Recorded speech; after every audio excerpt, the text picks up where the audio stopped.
A major military escalation has just been reported in the Middle East, and it opens a front that did not exist yesterday. For weeks, Israel had stayed largely outside Iran's range, with no recent strikes reported on Israeli soil.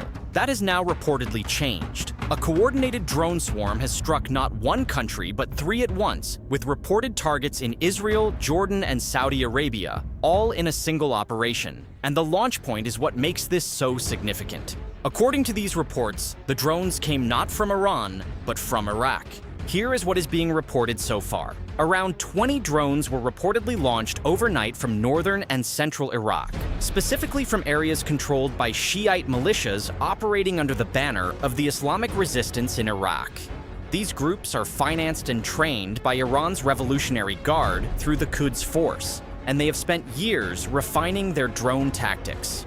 The weapon reportedly used was the Shahed 136, the same long-range attack drone seen heavily in the Ukraine war, capable of flying well over 1,000 kilometers with a warhead of up to 50 kilograms. And critically, these groups have now claimed the attacks themselves, openly claiming the operation against Israel, Jordan, and Saudi Arabia.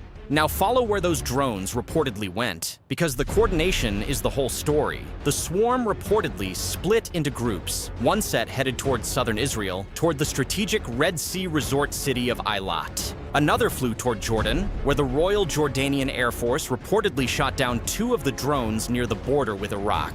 And the largest group reportedly headed for Saudi Arabia's eastern province, toward the oil infrastructure that is the heart of Saudi energy production, the same targets Yemen's Ansar Allah has been striking in recent hours. Air defenses reportedly engaged what one military description called a threat unprecedented in its range and coordination. So far, authorities in all 3 countries have reported no fatalities, with material damage still being assessed. Step back and see the shape of this. This is not 3 separate incidents. If the reports hold, it is one synchronized operation, launched from Iraqi soil, aimed at 3 US-aligned states simultaneously, and timed alongside the Yemeni strikes on the same Saudi oil targets. For years, Iran has been transferring drone technology, know-how, and training to allies across the region, precisely so that a moment like this would be possible. This is the deterrence scenario Washington feared most. Not Iran fighting alone, but a web of allied forces activating at once, from Iraq, from Yemen, stretching a single American military posture across too many fronts to cover. And the response is already sharpening the danger. Saudi military spokesman Major General Turki al-Maliki has directly accused Iran-backed militias, saying the kingdom reserves the right to defend itself and respond against Iran, not against Iraq, at a time and place of its choosing. Read that carefully. Riyadh is signaling it would answer an attack launched from Iraq by striking Iran, and the Iraqi militias have already fired back, warning that any reckless action by Riyadh will be met harshly. Meanwhile, Iraq's central government has ordered an investigation into whether the drones were even launched from its territory, an answer that says everything about how little control Baghdad actually holds over these militias. Jordan, bound to Israel by a peace treaty since 1994 and home to the US bases used to strike Iran last week, now finds itself hit from a new direction entirely. The lines are blurring, the fronts are multiplying, and every actor insists it is only responding to someone else. One tactical radar complex to weaken and gradually destroy the enemy's operational capabilities, we must target their support and logistics centers. In this regard, we have struck 6 fighter jet and helicopter maintenance centers. Maintenance centers are very important in war. Maintenance centers. We destroyed 6 centers in these 15 days. We destroyed 3 support and logistics centers. We set 12 fuel tanks on fire. We destroyed 17 support depots for weaponry and parts for vessels and aircraft, and 6 missile silos. Our first strategic pillar is to blind the enemy, to disable the enemy's operational mastermind, to destroy the enemy's ability to detect, to destroy the enemy's ability to direct operations, We must confuse and disorient the enemy. This is our first pillar, and in this regard, we have destroyed 7 command and control centers in these 15 days. We have eliminated 3 satellite communication systems. We hit 6 Patriot air defense radars. These are actually one of America's best defense systems, the Patriot missiles. The path is secured. Our drone passes through easily. Our missile passes through easily. Why? Because we have blinded the eye of this radar. We have destroyed 3 air and sea control and monitoring radars. We destroyed 8 early warning and detection radar systems, the SIRAM. We destroyed 7 air missile defense radars. We eliminated 3 EPS radar systems.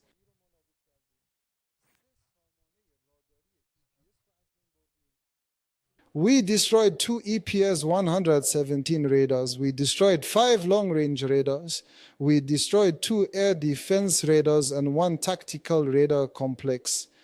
To weaken and gradually destroy the enemy's operational capabilities, we must target their support and logistics centers. In this regard, we have struck 6 fighter jet and helicopter maintenance centers. Maintenance centers are very important in war. Maintenance centers. We destroyed 6 centers in these 15 days. We destroyed 3 support and logistics centers. We set 12 fuel tanks on fire. We destroyed 17 support depots for weaponry and parts for vessels and aircraft, and 6 missile silos to pressure the enemy, impose costs, and then incapacitate them. We must destroy their operational infrastructure. In this regard, we have destroyed 6 MQ-9 drone hangars, 6 hangars.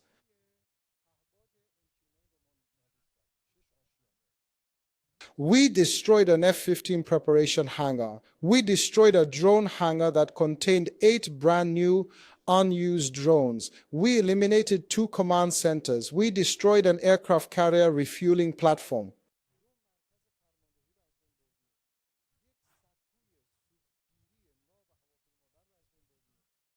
We destroyed 1 electronic warfare aircraft hangar, a P-8 aircraft. We destroyed 4 HIMARS missile platforms. We destroyed 5 fighter jet hangars. We eliminated 4 Patriot air defense complexes. We destroyed 6 missile launch platforms. We destroyed a fuel pumping station. We destroyed 2 signal communication centers. We destroyed an intelligence data center. We destroyed an artificial intelligence center. This artificial intelligence center in Bahrain was truly one of the centers that heavily supported United States operations in the region. We completely destroyed it. We destroyed a chemical defense depot. We destroyed a fuel pier. We destroyed 4 fighter shelters. We destroyed 6 flight and parking ramps, and the base I mentioned, the centralized data processing base that belonged to the Amazon company, the American company Amazon, that was completely destroyed. In one wave, we destroyed the majority of it, and in the next wave, we completely demolished it. When we hit the Amazon company, Amazon is not just a building, it is not a structure, it is not a building. That is the largest American data processing center in the region. When we destroyed it, the United States had built it in 2019 with an investment of $9 billion. Which country was it in? Which country was it in? Bahrain. Yes. When we strike this, we are actually destroying a major capital asset of the enemy's data processing. This is a massive disruption in the American power chain. That was Iran's own account. Here is what can actually be pieced together around it. A new claim from Iran's Islamic Revolutionary Guard Corps is putting the spotlight back on the hidden costs of the escalating conflict. The IRGC says its forces destroyed at least 11 American military aircraft and helicopters on the ground during 2 weeks of intense exchanges. According to IRGC spokesman Brigadier General Mohsen Mohabi, the strikes between July 8th and July 22nd hit multiple U.S. bases across the region, destroying some of America's most advanced assets. The list, he claimed, includes an F-15 fighter jet, a P-8 maritime patrol aircraft, a C-17 transport aircraft, and 8 aerial refueling aircraft, along with 17 reconnaissance and combat drones, 8 of them newly delivered. None of that has been independently verified. Notice what ties every item on that list together. The radars, the Patriots, the maintenance centers, the refueling aircraft. These are not trophy targets. They are the connective tissue of American air power, the systems that let the United States see, defend, and fly across the region. Iran's stated goal, in its own words, was to blind the enemy, to disable the operational mastermind, to leave it dazed and confused. Whether or not each individual claim is real, the target philosophy is the message. Tehran wants the region to believe it is dismantling the machinery of American power piece by piece, not just scoring hits. So what is actually confirmed?